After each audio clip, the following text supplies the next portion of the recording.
भीमबेटका गुफाएं भारत के मध्य प्रदेश राज्य के रायसेन जिले में एक पुरापाषाणिक पुरातात्विक स्थल है। मध्य प्रदेश राज्य की राजधानी भोपाल के दक्षिण पूर्व में लगभग 46 किलोमीटर की दूरी पर स्थित है। भीमबेटका यूनेस्को की विश्व धरोहर स्थलों में से एक और सन 2003 में वर्ल्ड हेरिटेज साइट भी है। इस प्रकार की 7 पहाड़ियां उनमें से एक। भीमबेटका की पहाड़ी पर 750 से अधिक रॉक शेल्टर यानी चट्टानों की गुफाएं हैं, जो कि लगभग 10 किलोमीटर के क्षेत्र में फैले हुए हैं। भीमबेटका भारतीय उपमहाद्वीप में मानव जीवन की उत्पत्ति की शुरुआत के निशानों का वर्णन करती है, जो इस स्थान पर मौजूद सबसे पुराने चित्रों को आज से लगभग 30,000 साल पुराना माना जाता है। इन चित्रों में उपयोग किया गया रंग वनस्पतियों का था, जो कि समय के साथ साथ धुंधला होता चला गया। इन चित्रों को यहाँ की आंतरिक दीवारों पर गहरा बनाया गया था। गुफाओं के दक्षिण में सतपुड़ा पहाड़ियों की क्रमिक श्रेणियां हैं। रातापानी वन्यजीव अभयारण्य के अंदर है, जो विंध्य रेंज की तलहटी में बलुआ पत्थर की चट्टानों में अंत स्थापित है। भीमबेटका साइट में 7 पहाड़ियां शामिल हैं: विनायका, मोहरावली, भीमबेटका, लाखा जुआर, पूर्व और पश्चिम, जोंद्रा और मुनिबाबा की पहाड़ी। कहा जाता है कि भीमबेटका ये नाम महाकाव्य महाभारत के नायक देवता भीम से जुड़ा है।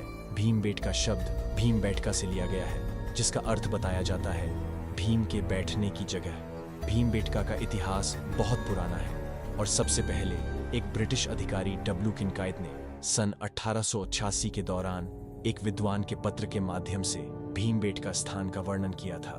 उन्होंने भोजपुर क्षेत्र के आदिवासियों से मिली जानकारी के आधार पर भीमबेटका नामक इस स्थल को एक बौद्ध स्थल के रूप में स्थान दिया। सबसे पहले इन गुफाओं की खोज करने वाले पहले पुरातात्विक वीएस वाकणकर थे।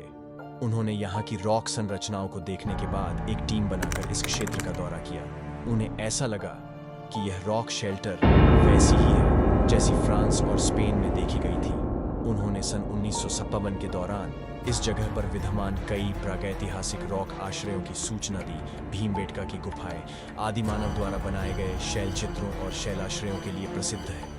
यहाँ बनाए गए चित्र भारतीय उपमहाद्वीप में मानव जीवन के सबसे प्राचीनतम चिन्ह भी बताए जाते हैं। यहाँ पर अन्य पुरातात्विक अवशेष जैसे प्राचीन किले की दीवार, शुंगगुप्त कालीन अभिलेख, लघुस्तूप, पाषाण काल में निर्मित भवन, शंख के अभिलेख और परमार कालीन मंदिर के अवशेष सम्मिलित हैं। भीमबेटका में दुनिया की सबसे पुराने पत्थर की दीवार और फर्श बने होने का प्रमाण मिलता है। यहाँ की एक चट्टान, जिसे चित्तिया रॉक चट्टान के रूप में भी जाना जाता है, इस चट्टान पर हिरण, बाइसन, हाथी और 12 सिंघा को चित्रित किया गया है। इसके अलावा एक अन्य चट्टान मोर, सांप, सूरज और हिरण की एक तस्वीर को चित्रित करती है। शिकार करने के दौरान शिकारियों को तीर, धनुष, ढोल, रस्सी और एक सुअर के साथ भी चित्रित किया गया है। कई गुफाओं में से ऑडिटोरियम गुफा भीमबेटका स्थल की महत्वपूर्ण विशेषताओं में से एक है, जो क्वार्ट्जाइट टावरों से घिरी कई किलोमीटर की दूरी से दिखाई देती है।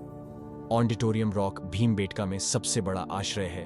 रॉबर्ट बेडनारिक ने प्रागैतिहासिक ऑडिटोरियम गुफा का वर्णन कैथेड्रल जैसे वातावरण के साथ किया था, जिसमें इसके गोथिक मेहराब और बड्ढे स्थान शामिल थे, जिसकी रचना 4 कार्डिनल दिशाओं से जुड़ी अपनी 4 शाखाओं के साथ एक समकोण क्रॉस जैसा दिखती है। भीमबेटका की केंद्रीय विशेषता है इसके 754 नंबरों वाले शेल्टर दोनों तरफ कुछ किलोमीटर में फैले हुए हैं और लगभग 500 स्थानों पर जहां रॉक पेंटिंग मिल सकती है। भीमबेटका की गुफा में सबसे पुरानी पेंटिंग 30,000 साल पुरानी पाई जाती है। गुफाओं में पेंटिंग के लिए उपयोग किए जाने वाले रंग वनस्पति रंग हैं, जो समय के माध्यम से समाप्त हो गए हैं, क्योंकि चित्र आमतौर पर एकाला के अंदर या आंतरिक दीवारों पर बनाए जाते थे। चित्र और पेंटिंग को 7 विभिन्न अवधियों के अंतर्गत वर्गीकृत किया जा सकता है।